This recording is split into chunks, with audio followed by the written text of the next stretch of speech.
What if kindness had the power to change the world? Welcome to Lean on Kindness with Eileen Tucker Cosby, a podcast dedicated to spreading kindness, fostering empathy, and eliminating hate, one story at a time. Each week, I will sit down with inspiring guests who have faced adversity, challenged division, and chosen kindness as a path forward. Through personal stories of resilience, eye-opening conversation, and thought-provoking insights, we will explore how intentional acts of kindness can create real change in our workplace, communities, and everyday lives. Whether you're navigating corporate culture, striving to be a more compassionate leader, or simply seeking a space filled with positivity and hope, this podcast is your reminder that kindness isn't just a nice idea. It's a powerful force for transformation. Join us in leaning into kindness, leading with empathy, and making the world a better place, one conversation at a time. Well, hello. Hi. I'm so excited to have you here, everybody. This is Reverend, I call him Reverend Rock. His last name is Fremont, so I get to call him Reverend Rock, and I'm so excited about that. And I wanted to invite you here today because I had mentioned to you when we were first connected that I feel that religion is one of the greatest dividers that we have in the world. Obviously, there are wars fought over religion, and we could go on. And with my goal of eliminating hate, which I know is monstrous, this is an issue that I wanted to tackle. And in order to do that, I felt that I needed to find someone from the interfaith community. And a few phone calls, one thing leads to another, and voila, here I am with the Reverend Rock. So welcome to the Lean on Kindness podcast. Oh, thank you. Thank you. It's really, really wonderful to be with you. I'm so excited to have you. And I want to tell our audience a little bit about you. So excuse me for that I'm reading, but you just have so many things. I want to make sure that I get it all right. So Reverend Rock Fremont is a spiritual director, an interfaith leader, and an ordained minister in the United Church of Christ. He is currently the senior pastor at the Shepherd of the Hills United Community of Christ here in Phoenix, Arizona. Reverend Rock teaches world religions as an adjunct professor at South Community College and is currently, this is so interesting to me, is currently studying under a Roshi in the Diamond Sangha, That's it. Zen Buddhist tradition. So now remember that I just said all of that. That's great. Without knowing anything about it, so I can't wait to hear about it. He was originally ordained in the church in India. Now that had to be interesting. You bring a deep passion for unity, interspiritual encounter, and those who are the most vulnerable. You have a past ministry in being a chaplain at Arizona's death row, wowza, and also with those people who are experiencing homelessness, which is probably one of the biggest issues that we have in our country right now. He currently serves as president of the board of Arizona Interfaith Movement and ecumenical interfaith officer, and that means lots of different religions working together, for those who want to know what that word means. And churches. And churches working together for the International Council of Community Churches. Nationally, you serve on the board of the National Council of Churches. So with all of that, welcome. Thank you. Thank you. It's wonderful to be here. Oh, thank you so much. I want to talk a little bit, Reverend Rock, about your childhood. Where were you raised, and how we kind of lead up to where you are now? And I'm really interested as you talk about it and finding out some of the challenges that you may have had with the lack of kindness in your life or with others. Sure. So I grew up in a suburb of Metro Phoenix called Laveen, which was largely at the time mostly rural. Today, I continue to live in Laveen. I only went away for school and then I came back and I made that my home because of the diversity that I found there. So now it's just a bedroom community of Metro Phoenix. And one of the things that I shared prior to the podcast is I grew up at a small church in South Phoenix called South Mountain Community Church. And it was a federated church. And by federated church, these exist throughout the country, but often there are two or more congregations of differing backgrounds that come together to model Jesus's prayer that we might all be one. Now, often... I have never, ever heard of this. Really? Never. So often these churches come about because they're both dwindling. Okay. So there's a kind of a negative side of this as well. So they're coming together, not necessarily for the most positive of things, but sometimes, like in my current situation, I'm journeying more in my church with a local congregation of the Lutheran tradition. And we're learning about each other and asking deeper questions about what we can do together. But this was modeled for me as a young person at this little church. And so these two congregations, one was United Methodist and one was a member of the United Church of Christ, both what we call mainline liberal Protestant church traditions coming together. But when I was a young person, I used to look across the street and there was a United Methodist church directly across the street from us. And I wondered why the United Methodist Church joined with us instead of merging with the church of their own across the street. And so I remember my pastor saying, well, that's a historically Black church. That congregation is African American. And he was very matter of fact. And this is when I was in junior high or high school. And he said, unfortunately, the adults here didn't have that dream. And so one of his goals with my generation was to merge our youth groups together. So he modeled for me this idea of racial unity and asking deeper questions. We could worship together. Asking questions what could be around so hard about that? racial justice and equity and inclusion early on. So this was in the late 1980s and early 90s. So our youth groups were merged, and we had confirmation classes and youth group meetings together. And you brought the teens and the kids together from the neighborhood. Absolutely. That is And so wonderful. that was my youth group as a teenager.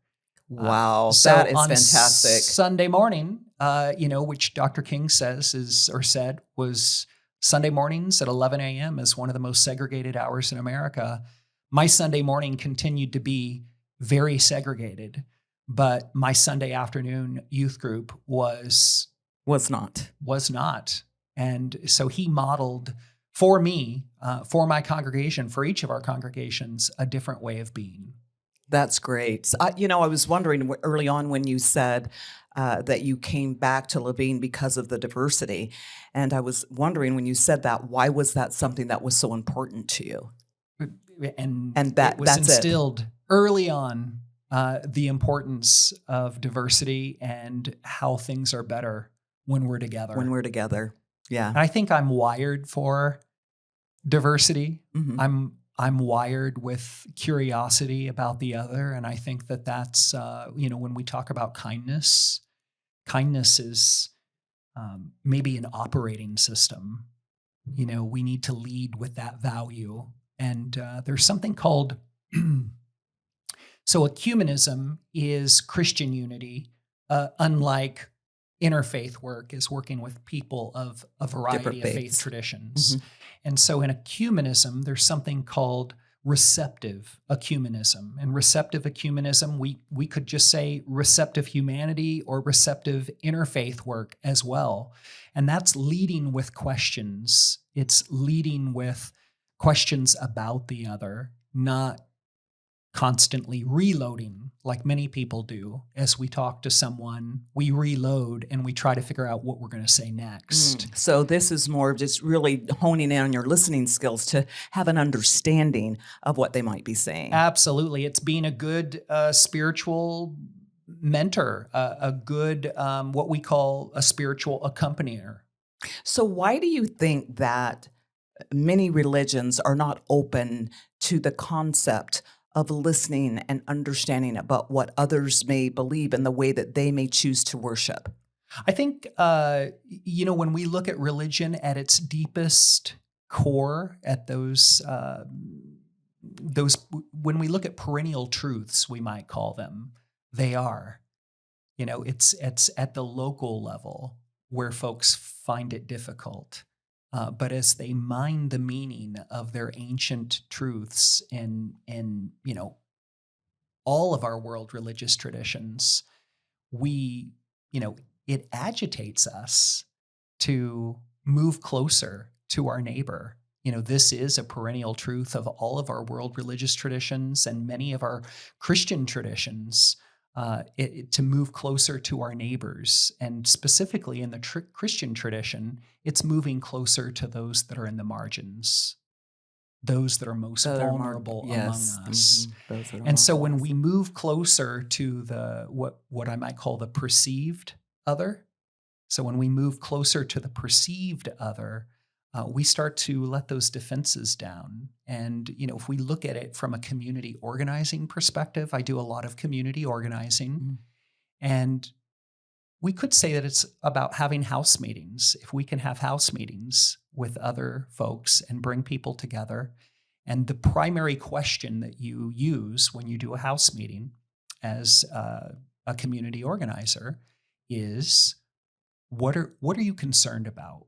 What's keeping you up at night? And so if we could focus more on questions like that, I think what magically happens when you bring people together from a community and you ask them what's keeping them up at night, you're going to hear much of the same answers. Same thing. And, I know it's rote, but we certainly are much more alike than we're not. Absolutely. We have the same passions for things. We want our children to be safe. We want, opportunities, whether it be in business or, in our faith. We want all of those kinds of same things.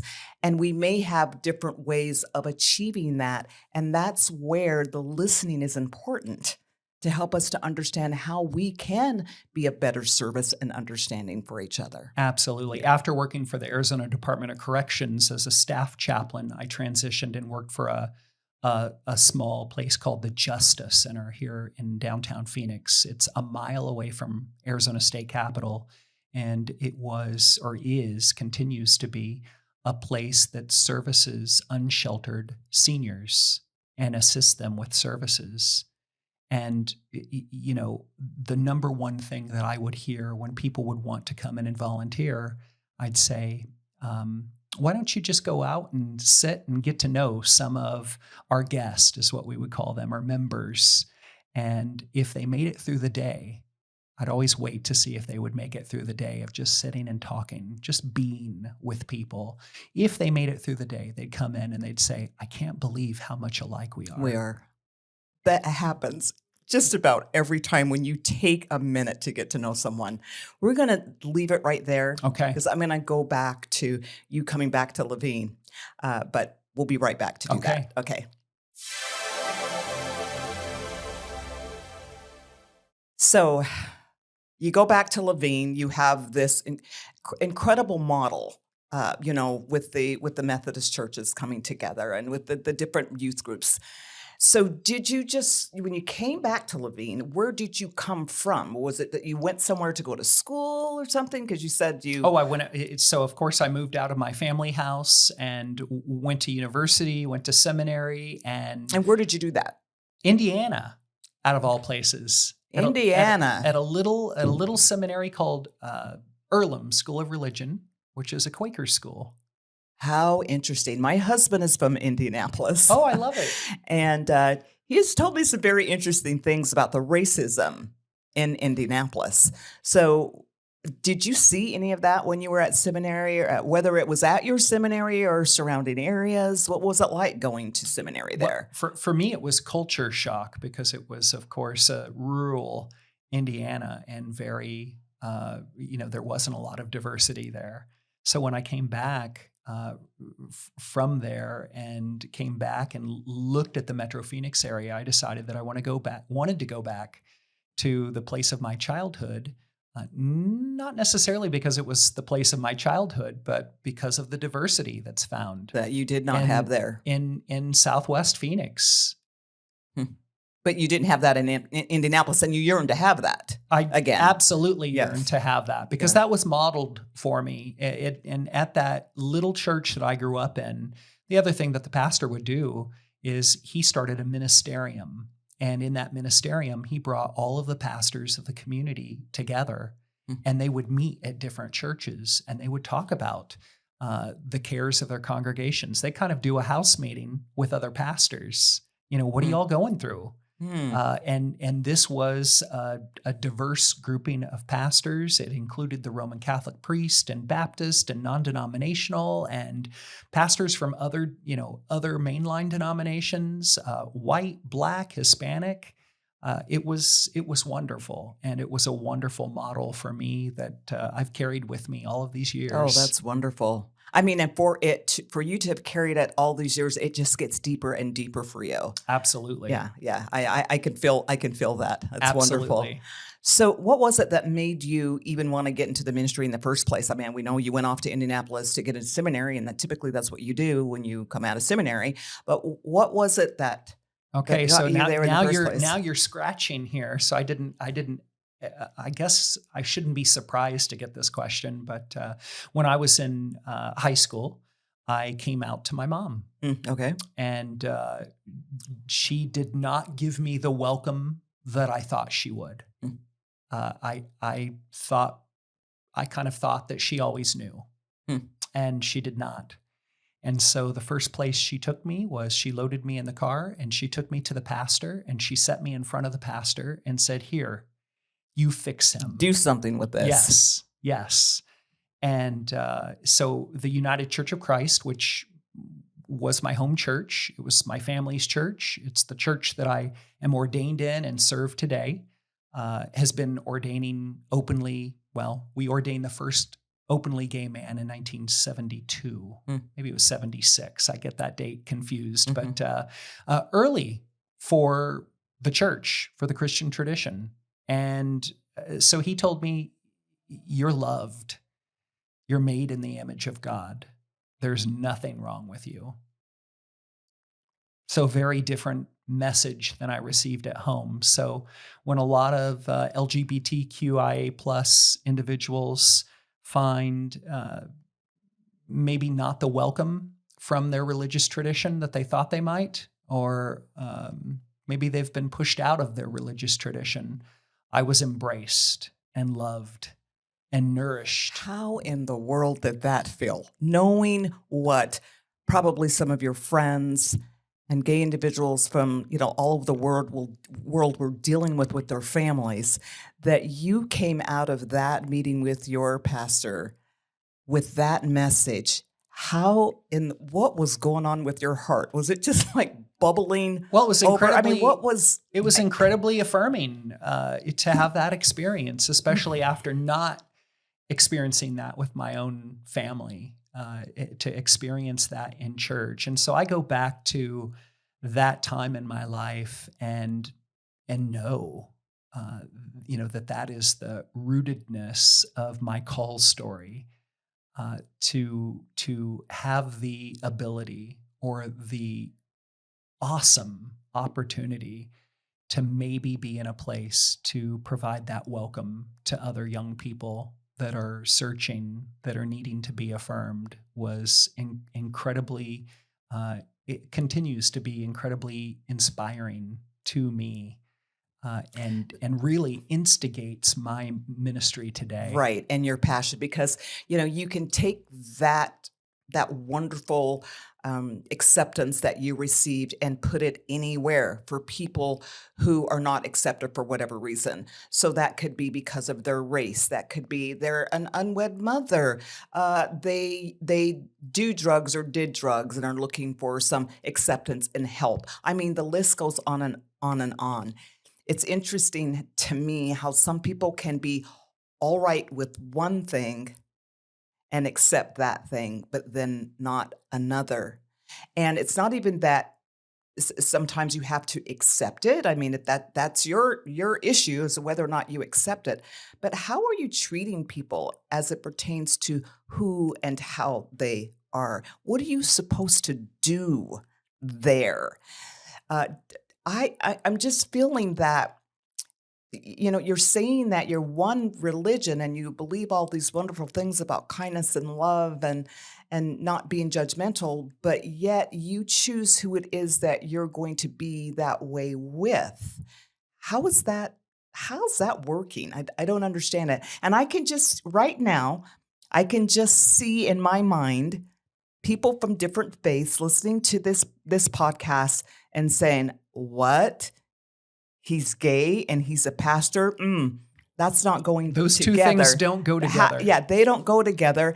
And how do you deal with that? And how do you counsel that issue with other people? Well, it's interesting. The way I have dealt with it in the past is by not dealing with it. I allow people, being gay isn't. I mean, I suppose it's like being straight. That's not what you lead with. So people just make assumptions. And so people make a lot of assumptions about me because I'm a pastor. A lot of the LGBTQIA plus community makes assumptions about me. They wonder, why in the heck would anyone that's gay be in the church? Why would they be part of a religious tradition? Because the perception is that it's not welcoming. It's not a place of welcoming or affirmation. But the way I deal with it is just by being me and allowing people to get to know me and ask a lot of questions. And I've always been very intrigued, even after working in the Arizona Department of Corrections. People will willingly just tell you about themselves if you ask the right questions. So I lead with questions, and often people don't ask a lot of follow-up or personal questions. And so because they're just seeing you for who you are.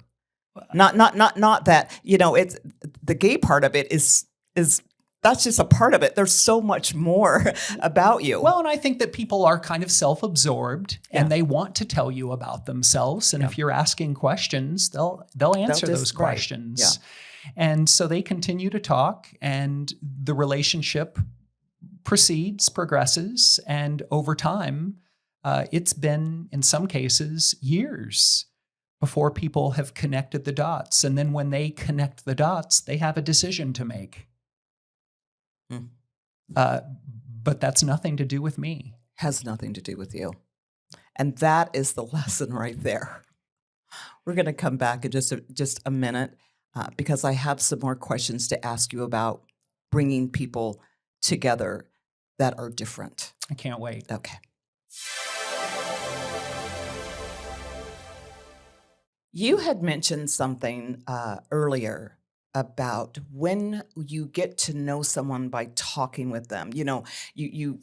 People were forced to get together, and then at the end, they were saying, "Oh gosh, we have so much in common," and they were from totally different, ends of the earth, really. I had started this program called Let's Chat, and it is handing out an invitation to someone that you work with, because I do a lot of work in corporate America, but handing out invitations to people and just asking them, can we get together over a cup of coffee? Can we just meet a little bit after work and sit on the bench there and just chat? Because they don't like each other because they don't know each other. And I find that within different faiths as well. We just heard different things about the Catholics, or those Lutherans, Yeah. or what about those Mormons, or whatever.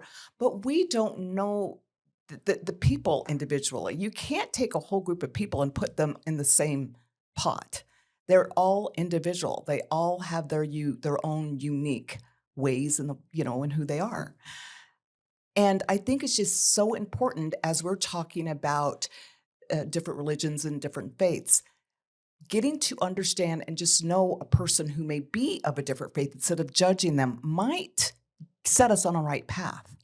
And it sounds like that's something that you're doing constantly within your organization. This pastor that I grew up with, he wanted to include, I think it was too much for the other pastors, but he wanted to include the imam from the mosque when I was growing up. And so as much as he could, he would include people of other faiths that were present in the community. And that was kind of a divisive thing with those other Christians that were involved in that ministerium. But now why? Why were they so opposed to it? Well, it's this idea because we don't share the same faith. I think, there's not a belief, there's not a commonality of we believe in Jesus or believe in the Christ. And that was just too much for them to incorporate someone from a different religious background. And I remember that as a young person being divisive. And then later, years down the road, when I worked, when I was at the Arizona Department of Corrections, we lost a chaplain, and there was a group of Muslims praying in one of the open yard units. And the senior chaplain asked if I would be available on Fridays to, as a staff chaplain, to just be present for their what our Muslim brothers and sisters, siblings call Juma prayer. And I said, okay, that sounds amazing. Juma prayer? I love that. I'll go to Juma. And so I started to attend Juma prayer on Fridays with incarcerated people. And as I sat there and observed and listened to the messages coming from a Quranic text and listening to the khutbah, which is like the sermon, all I ever thought was, well, I could definitely say that in a church that I'm filling in. That sounds just like Jesus. This sounds like a message that I would give. And so as I did that, I realized, we really are so more alike than we are And different. I would imagine in an interfaith community that you represent, one of your goals is to reach out and be of service to others. So how is a person who is a Buddhist or a Hindu or a Christian different in the ways that they would want to reach out and be of service, right? Isn't service kind of a common thing of ways that you can help other people? How is it so different that you wouldn't want a recommendation from someone of another faith? I mean, you're absolutely on the right track, that there's no difference in terms of service. And one of the things that we do with Arizona Interfaith Movement is focus on service, because it's that what I would call the hands and feet work that really reveals, coming alongside someone, Yes. And getting to know them in their humanity. Outside of Exactly. these labels that we give That people, we give. and be of service to other human beings. Well, I'm thinking of right now how hot it is outside. And let's just say that we decided that we were going to bring a group of people together from different faiths, and we were going to go downtown and we were going to give out water on a hot day. So the way that the Buddhist person would give out the water and wish someone well would be so much different than the Christian one, that we wouldn't want to work with them. That's what I find so odd, that people can cling to. Well, we don't want them involved. And I think that's a good principle that I have even lived out locally in my own congregation. We have a history of resettling refugees, and so I think we're on our 10th. My community's on our 10th family now of coming alongside an Afghan family, helping to get them on their feet, go places with them, help socialize them, go grocery shopping with them, teach them how to use services. It's an amazing that's opportunity. great. And so they have a history. Who's involved in that? Well, they have a history of this. And since I think I'm always thinking unity, how do we do we do things together? What can we do together? We shouldn't be doing anything apart if we can do it together. Because we're so much stronger when we're doing it together. And so, I said, well, if we're thinking about hosting another family, of working with another family, what would it look like to do that work together? So we came alongside Shepherd of the Hills United Church of Christ, came alongside Prince of Peace Lutheran Church and the Community of Christ. And we started with Temple Solel, our Jewish brothers and sisters. And we came, and our Church of Jesus Christ of Latter-day Saints friends, the local ward. I got together with their bishop and I said, how can we do this work together? And there were learning challenges. There was a learning curve with this because I couldn't connect with people after Sunday worship. That work had to migrate to Zoom. We had to have a weekly check-in on Zoom. More communication, but we did that together. What a beautiful We got that thing. family on their feet. And through that, my community started asking deeper questions about, well, what could we be doing differently with Prince of Peace Lutheran Church? They're literally on the corner. And we're already in what our churches call a full communion relationship, meaning I can serve any Lutheran church and any Lutheran pastor can serve one of my churches. And so we've done things like office sharing. We've done joint worship services. Both of our communities kind of dwindled down in the summer, like many Phoenix, hot areas. People are wanting to get out of the valley for the summer. And so we decided 2 or 3 years ago that we were going to worship together in the summer months. So we take June off, and my congregation goes over to Prince of Peace. And then in July, they shut their facility down and they come over and worship with us at Shepherd of the Hills. And their pastor and myself, we go on walks together. We cover for each other when we're gone.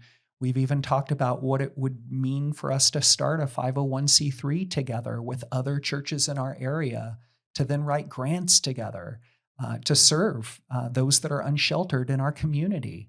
The sky is the limit. It is when you can work together and you can put just put away all of those differences that we've just really been taught through the years to think that it's okay. And, it's so true that we should be treating each other so differently. It's not. Absolutely. It just is not. During the pandemic, I remember, we were not worshiping in person. We were worshiping virtually. And we wanted to keep people safe. And I would call all of my parishioners. I call all of my parishioners for things like anniversaries and birthdays. But during the pandemic, I would just walk and talk on the phone with folks. And I remember speaking to one of my ladies, and she said, I am just so bored. I mean, first of all, I understand that's a luxury. That's a luxury. But she said, I'm bored. None of my friends have any new stories. And I remember I would meet with a rabbi and an imam leading up to the pandemic. We would just get together once every 2 weeks and we'd have coffee. And I remember that the imam was from the Sema Foundation, which is a Turkish Muslim organization. And he wanted to start a project where he put together buddies, like conversation partners. And it occurred to me, wow, I have a whole community of Muslims that are ready to have conversations. And now I have an entire church of folks Christians that are bored with each other's stories. Let's get together. So what would it look like to reintroduce conversation partners? And we did that. Love that. And that broke down so many barriers. Oh, the things that they learned about each other, I bet, was just so beautiful. It was like an exchange program where they still talk about their kids. Yes, I remember exchange programs. And that's one of the reasons why we like the exchange programs, right? Because we got to learn about a kid from a different country, what their customs were, and all of that. Absolutely. So this is the same concept. My husband and I have been hosting exchange students now for 5 years. Oh, that's great. We've had 5 exchange students over the years. That's wonderful. We had 3 from Italy a few years back, and those, well, now they're adults and doing very well in the world. It was one of the best experiences that we ever had in our lives. Absolutely. And that is interfaith. That is Yes. ecumenism. It's breaking down barriers, learning about each other, That's wonderful. making the world smaller. Yes, yes. Oh, wouldn't that just, we have so much to do. Yes. We have so much to do, and I'm committed. I'm committed to doing it. I want you to tell me about the work that you're doing in the Buddhist community that I had read here earlier. I don't know how to pronounce it correctly. I tried, but what are you doing? You did a great job. Oh, wow. So I had a time in my life where I had the privilege of being able to work in the Roman Catholic world as a Protestant. And so I worked in the Roman Catholic world for about 10 years. And one of the priests that I worked for was, very much into the contemplative life and believed in the contemplative life and said that it was necessary for our mental health. And so he introduced me to a practice called centering prayer. There's another practice called Christian meditation. And from those 2 practices, they're basically, both contemplative practices of the Christian tradition. And Christians do them all over the world. I started centering twice a day for about 20 minutes, and it changed my life. And he started studying with a Roshi of the Zen tradition that was also a Roman Catholic priest. And so through his mentorship, I was introduced to a Roshi and started studying with her. And now I sit in Zazen is what they call it, or Zen meditation practice twice a day. And it continues to anchor my experience and be such a one of those practices that informs my life and pushes me deeper into the world, allows me to come into a deeper relationship with the other. So I know this is going to be a really silly question. No silly questions. What could be so wrong with that? Why is it that people from other faiths or within the Christian faith, let's say, have such issues with the way that an individual may choose to practice their faith if it is outside of what may be something they've never heard, and then from that point judge and don't want to be a part of anything that person might be experience or care to learn? Well, having hosted 5 teenagers in my house and having the opportunity to get to know them and welcome them into my family, as beginning at 14 was the youngest. The first 2 were 14, and bringing them into our home and knowing that our European brothers and sisters are largely unchurched, not religious at all, and not practicing. We would call them nuns. So those who, NONES, that grow up unaffiliated. I think as religious people, religion, the root word of religion, has something to do with the way our skeletal system is held together, and I think religion at its core, at its best, or when it's best, it holds us together. as a people, as humanity. And if we can only start to realize that, if a young person is interested in anything religious, I've had our host sons many times ask me religious questions. I'm going off to find a book. I'm going off to find YouTube videos Something or TikTok that they videos can relate to say, here you go. I want to give it to them. If they're interested in Buddhism, I help them find out more about Buddhism. If they're interested in Islam, I've taken them to mosque. Our student from last year, 2 years ago, he was from Bosnia, but he was Orthodox Christian. And there is great religious conflict between those 2 communities. Yes. And so it was important to me to take him to a mosque because he'd never been to a mosque. What a great idea. And we met with the mufti, and he was from Bosnia. He was what they call a Bosniak. And I said, well, he seemed like a really great guy. And Milos, our host son, said, well, he was very nice.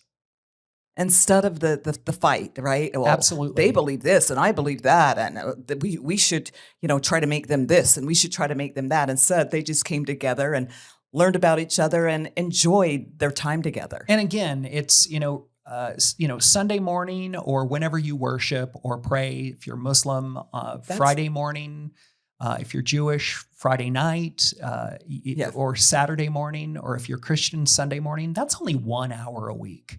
And all of these world religious traditions are calling for our entire life. Yes. And so when we mine the meaning or the depth of our world's religious traditions, we find out that we're not that unlike Not each that other. different. Yeah.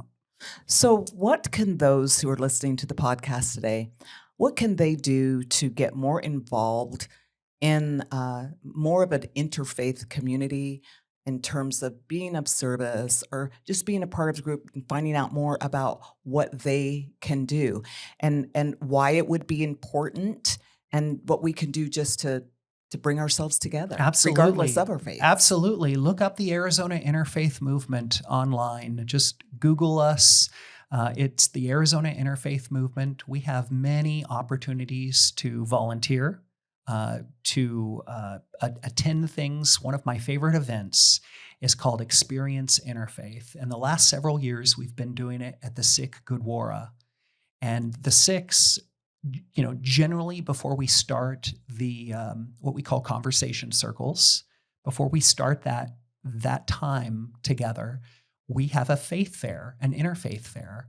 And so all of our different world's religious traditions that we have present in the valley set up a table. And for years, I went and I had a Christian table, and the Sikhs would show up and they would tie turbans. So they would put turbans on everybody. Because that is something that the Sikh tradition has. Right. They wear turbans. Sure.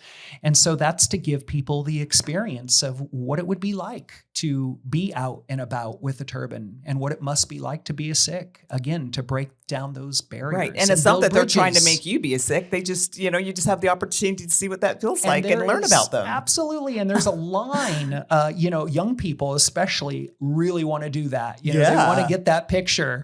And so there's a line to get a turban. And I thought, what's something more incarnational that I could do as a Christian, or embodied, to use a secular word? Sure. What's an embodied way of something that I could do that our Sikh friends do, instead of just having a table with books or brochures? So I thought, wow, something that the Christian tradition does is wash feet. Okay, hello. And so pedicure. what would it look That's what like? it feels like. What would it look like for me to set up, basins and wash feet in a Christian, a ritualistic way at my table? Well, the first year I did that, nobody wanted to get their feet washed, of course. But I had a Sikh friend who was tying turbans come over, and he didn't have anybody in his line yet. And he said, well, you want to come and get your head? You want to get a turban? And I said, well, yeah, but you want to get your feet washed? And he said, you get the turban first. So I got my turban first, and then he came over and got his feet washed. And I just feel like go back to that event, that Experience Interfaith event, as so formational for me in terms of what the world could be. And that's what we want. Building If bridges. we can keep thinking about what the world could be and act accordingly, then it is possible. So Pope Francis of blessed memory, he said, we need to, I don't think he said we need to stop, but essentially he said how prayer works. You pray for the hungry, but then you move your body and you go and feed the hungry. You put it into action. You put those prayers into action. And so prayer often informs us and puts our bodies into motion, or should do that. So what does it look like to pray for unity? And Interfaith will often not talk about unity, but talk about harmony, because it's about how we can sing together. Yes. And I think anyone that's listening that's ever been in a choir knows how complicated it can be to sing together. Right.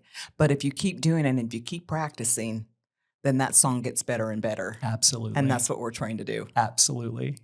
I am so excited that we were able to have this conversation. I'm telling you. And I will be talking with you after we're out of these microphones about some of the activities that you have going on. And I definitely want to be more involved in being of service to people of different faiths and different, from different countries.